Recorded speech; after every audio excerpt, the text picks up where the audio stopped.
Hello everyone, welcome again. Today I am going to talk about the web series Akkad Bakkad season 1। आज हम इसके episode second के बारे में बात करने वाले हैं।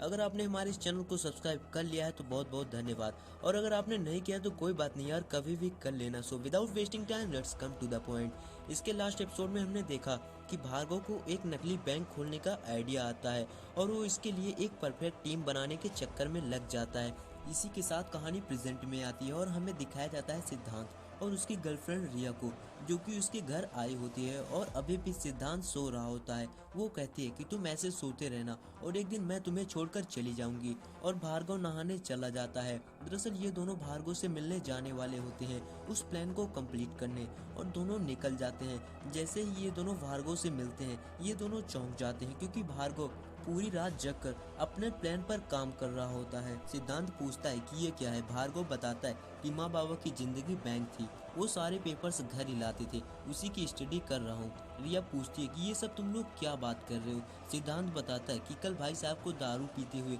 एक आइडिया आया था कि नकली बैंक खोलेंगे और पैसे लूटेंगे और भाग जाएंगे। दरअसल अभी भी सिद्धांत मस्ती में होता है। उसे लग रहा था कि भार्गव मजाक कर रहा था, पर उसे धीरे धीरे रियलाइज हो जाता है कि ये सब भार्गव सच में करने जा रहा होता है, पर वो इस सबको इम्पॉसिबल मानता है। वो कहता है कि ये सब करना इम्पॉसिबल है, हम पकड़े जाएंगे। पर भार्गव कहता है कि नहीं, अगर हम इन सब चीज़ों को सही प्लानिंग से करेंगे तो कुछ नहीं होगा। और वो देश के कुछ बड़े स्कैम को बताता है।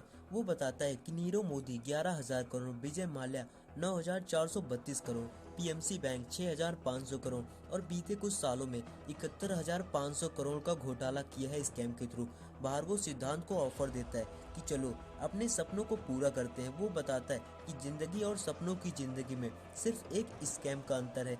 सिद्धांत पहले तो ऑफर एक्सेप्ट नहीं करता, पर वो अपने सपनों के लिए, अपनी गर्लफ्रेंड रिया के लिए उस ऑफर को एक्सेप्ट कर लेता है। पर वो बोलता है कि चल मैं तेरे साथ हूँ, पर बैंक को सिर्फ 3 लोग थोड़ी चलाएंगे। पर भार्गव कहता है कि नहीं, एक टीम चाहिए, और वो मैंने सोच लिया है। हमें ऐसे लोग चाहिए जो कि पैसे घुमाने में तेज हों, जिसे फाइनेंशियल के सारे पैतरे आते हैं, और एक वो जो इसके दौरान टीम को संभाले। और वो दोनों अपनी टीम को बनाने के लिए निकल जाते हैं। और दूसरी तरफ सीन शिफ्ट हो जाता है इस कहानी की एक और नई कैरेक्टर राधा भंडारी की तरफ, जो कि होने वाली चोरी की एक मेंबर बनने वाली होती है।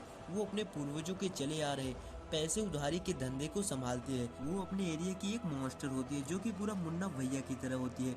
कहानी में आगे हमें ये भी पता चलता है कि जब तक राधा के पिता जिंदा थे, घर के लोग सुबह अलार्म की घंटी से नहीं, गोली की गूंज से उठते थे। और दूसरी तरफ सीन शिफ्ट हो जाता है शाम को एक पब में, जहां पर सिद्धांत और उसका फ्रेंड भार्गव एंजॉय कर रहे होते हैं। दरअसल ये दोनों यहाँ पर राधा से मिलने आए होते हैं। तभी एक लड़का आकर एक लड़की को छेड़ने लगता है, जिसका नाम खुशी होता है। दरअसल ये राधा की बेस्ट फ्रेंड होती है, पर अचानक से वहाँ पर राधा आ जाती है और उसके डर से वो लड़का खुशी को छोड़ देता है। मगर इसी चक्कर में राधा और उस लड़की की गैंग से पंगा हो जाता है, और राधा और खुशी दोनों वहां से भाग जाते हैं। और सिद्धांत और भार्गव फिर राधा का पीछा करने निकल जाते हैं, और भागते भागते बचते बचाते आखिरकार भार्गव उनकी गाड़ी में उन्हें बैठा ही लेता है, और फाइनली वो चारों बच ही जाते हैं। और दोनों भार्गव और सिद्धांत को थैंक्स बोलते हैं। गाइस, अभी इन दोनों को पता नहीं होता कि इन दोनों की हेल्प भार्गव ने क्यों की।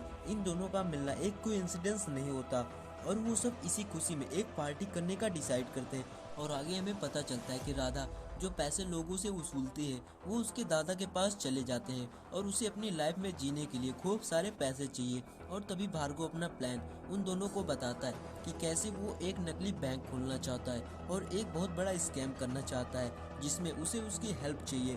और फाइनली वो दोनों लड़कियां उसके लिए मान जाती हैं। और सीन शिफ्ट हो जाता है अगले दिन, जहां पर रिया सिद्धांत को कॉल करती है और अपनी टीम के बारे में पूछती है कि राधा ने ऑफर एक्सेप्ट किया या नहीं। सिद्धांत बताता है कि हाँ, उसने तो ऑफर एक्सेप्ट कर लिया, पर भार्गव अब गुरुजी को शामिल करने के लिए जा रहा है। गाइज, गुरुजी का नाम हरी शुक्ला होता है, जो कि इकोनॉमिक फाइनेंस और बैंक के प्रोफेसर होते हैं। इन्होंने भार्गव को भी पढ़ाया होता है। इनके लिए इनका सिद्धांत ही सब कुछ है, और दोनों गुरुजी के पास उन्हें शामिल करने के लिए जा रहे होते हैं। और दूसरी तरफ दिखाया जाता है बैंकिंग और फाइनेंस के महान प्रोफेसर हरी शुक्ला को, जो कि अपनी एक छोटी सी कोचिंग में कुछ बच्चों को पढ़ा रहे होते हैं। और ये दोनों उस कोचिंग के गुरुजी से मिलने पहुंच जाते हैं, जहां पर सिद्धांत भार्गव को समझाता है कि ये साथ देने के सिवाय उल्टा पुलिस कंप्लेंट कर देंगे। मेरा नाम सिद्धांत है, वो सिद्धांतों की मूरत है। पर भार्गव कहता है कि चिंता मत करो, गुरुजी मान जाएंगे। और भार्गव कोचिंग के अंदर पहुंच जाता है, जहां पर वो बोर्ड चेयर और अपनी पुरानी बीती हुई जिंदगी के बारे में सोचता है। और तभी प्रोफेसर आ जाता है। वो भार्गव से पूछते हैं कि क्या गिन रहे हो। भार्गव बताता है कि यही कि कितने स्टूडेंट यहाँ पर बैठा करते थे और आज बड़ी बड़ी कंपनियों में कामयाबी के शिखर चूम रहे हैं। पर प्रोफेसर कहता है कि मुझे तो कोई कामयाब नजर नहीं आता। और वो भार्गव से उसके माँ बाप के बारे में सुनकर माफ़ी मांगते हैं। दरअसल प्रोफेसर और भार्गव के पिता बचपन में अच्छे दोस्त होते हैं। वो दोनों एक ही गांव से थे, होशियारगढ़। और वो भार्गव के लिए चाय ले आता है। वो भार्गव को कहता है कि तुम मेरे फेवरेट स्टूडेंट थे।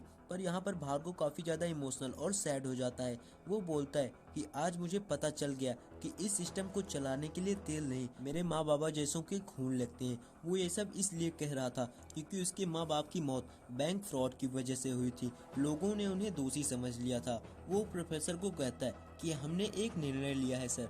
वो कहता है कि हम एक स्कैम करेंगे, एक ऐसा स्कैम जो आज से पहले कभी नहीं हुआ। पहली बार इस देश में एक ऐसा नकली बैंक खुलेगा जिसमें लोग पैसा जमा करेंगे और वो पैसा हम सब लेकर गायब हो जाएंगे। भार्गव कहता है कि मुद्दे की बात तो ये है कि उसमें आप हमारा साथ देंगे। इससे प्रोफेसर पूरी तरीके से चौंक जाता है और वो कहता है कि तुम दुख में पूरी तरीके से पागल हो गए हो। और वो उठकर अपनी बैग से एक गुल्लक निकालकर प्रोफेसर के सामने रख देता है। ये वही गुल्लक होता है जिसमें हर बार एग्जाम को टॉप करने पर प्रोफेसर ने ही भार्गव को रुपए दिए थे और कहा था कि जब भी कोई बड़ा और महान काम करना तो ही इस गुल्लक को तोड़ना। और वो इस गुल्लक को तोड़ देता है और कहता है कि ये है मेरा संकल्प। और वो प्रोफेसर को ये भी बताता है कि आप ही के स्टूडेंट ने जीएमसी बैंक का स्कैम करवाया था, जिसकी वजह से उसके माँ और बाप की जिंदगी गई। पर प्रोफेसर उसके ऑफर को ठुकरा देता है। वो कहता है कि मैं तुम्हें ये नहीं करने दूंगा क्योंकि मैं अपने सिद्धांतों को नहीं तोड़ सकता। और इसी सस्पेंस के साथ में ये शानदार एपिसोड यहीं पर खत्म हो जाता है। तो गाइज ये एपिसोड आपको कैसा लगा प्लीज़ मुझे लाइक और कमेंट करके ज़रूर बताइएगा। और हमारे इस चैनल को सब्सक्राइब नहीं किया तो सब्सक्राइब भी ज़रूर कीजिएगा। And thanks again for watching this video. मिलते हैं नेक्स्ट वीडियो में।